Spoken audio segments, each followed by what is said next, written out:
Gini deh, posisikan diri kamu sebagai audiens. Mungkin kamu punya Twitter, punya TikTok, punya Instagram, tapi pasti kamu biasanya hanya aktif di salah satu media sosial aja. Nggak mungkin kita aktif di seluruh media sosial yang kita miliki.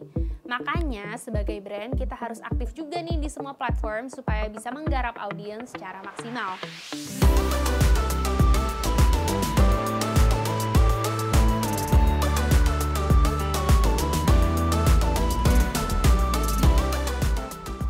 Halo semua, selamat datang kembali. Di video sebelumnya kita kan sudah bahas mengenai brainstorming dengan tim. Dan di video kali ini kita akan membahas tentang mengenal berbagai platform media sosial. Setiap platform media sosial itu punya keunikan dan ciri khasnya masing-masing dan juga punya market tersendiri. Makanya kita nggak bisa asal samain konten-konten di semua platform. Yang terpenting itu kita harus selalu up to date dengan semua fitur terbaru. Kedua adalah agile dan juga cepat belajar. Caranya gimana sih supaya engage melalui fitur-fitur media sosial yang ada. Salah satu media sosial yang sering kali memberikan update fitur terbaru adalah Instagram. Misalnya sekarang Instagram itu punya guide dan juga ada Reels.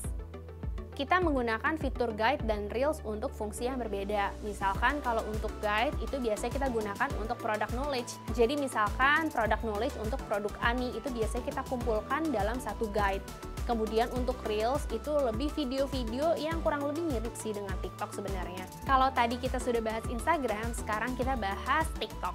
Apabila akun kamu adalah TikTok for Business, ini sangat membantu loh, karena kamu akan diberikan account manager yang akan membantu kamu mengarahkan dalam memasang iklan. Nah, di Skin Game sendiri kita ngerasa ini sangat membantu banget, karena iklan-iklan yang dipasang ini jadi lebih tepat dan juga engagementnya lebih tinggi. Untuk TikTok for Business ini mungkin memang membutuhkan modal iklan yang cukup besar.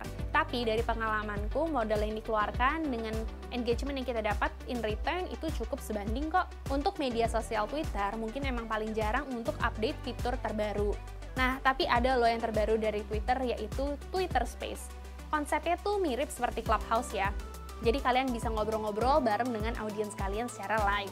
Dari pengalaman Skin Game mengadakan Twitter Space dengan audiens, itu nggak hanya membantu untuk raise awareness aja, tapi ini juga membantu untuk kita mendapatkan informasi atau insights terbaru dari audiens. Jadi audiens dapat dengan mudah memberikan masukan nih, produk baru apa sih yang mereka inginkan dari Skin Game, atau konten seperti apa sih yang ingin mereka lihat dari Skin Game. Jadi Twitter Space ini juga kita jadikan platform untuk menggali insights audiens secara lebih dalam lagi. Kalau kamu sudah punya tim, kamu bisa menentukan siapa aja sih yang cocok handle Twitter atau siapa aja yang cocok handle Instagram.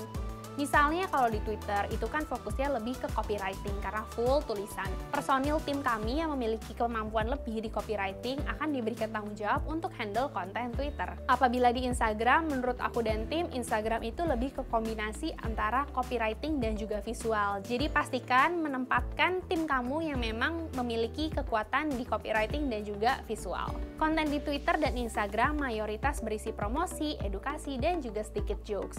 Beda lagi kalau misalkan di TikTok. Kalau di TikTok itu kadang kalau terlalu edukatif jatuhnya sepi.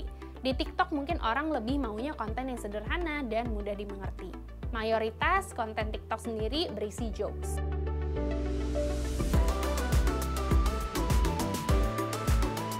Apabila berdasarkan pengalamanku, sebaiknya brand itu aktif di semua platform media sosial. Gini deh, posisikan diri kamu sebagai audiens. Mungkin kamu punya Twitter, punya TikTok, punya Instagram, tapi pasti kamu biasanya hanya aktif di salah satu media sosial aja. Nggak mungkin kita aktif di seluruh media sosial yang kita miliki. Makanya, sebagai brand, kita harus aktif juga nih di semua platform supaya bisa menggarap audiens secara maksimal. Tapi buat kamu yang baru mulai, mungkin bisa fokus di satu platform dulu aja. Tapi rutin ya postingnya, nggak perlu setiap hari sih, tapi ada schedule dan juga disiplin sesuai dengan schedule tersebut. Menurutku beauty brand itu better mulainya di Instagram dulu, karena bisa membawakan visual dan juga copywriting yang baik. Sekarang aku ada challenge untuk teman-teman, gimana caranya memaksimalkan kontenmu di semua platform media sosial. Jangan lupa share di kolom komentar. Di video selanjutnya kita akan membahas tentang content pillars dalam editorial plan.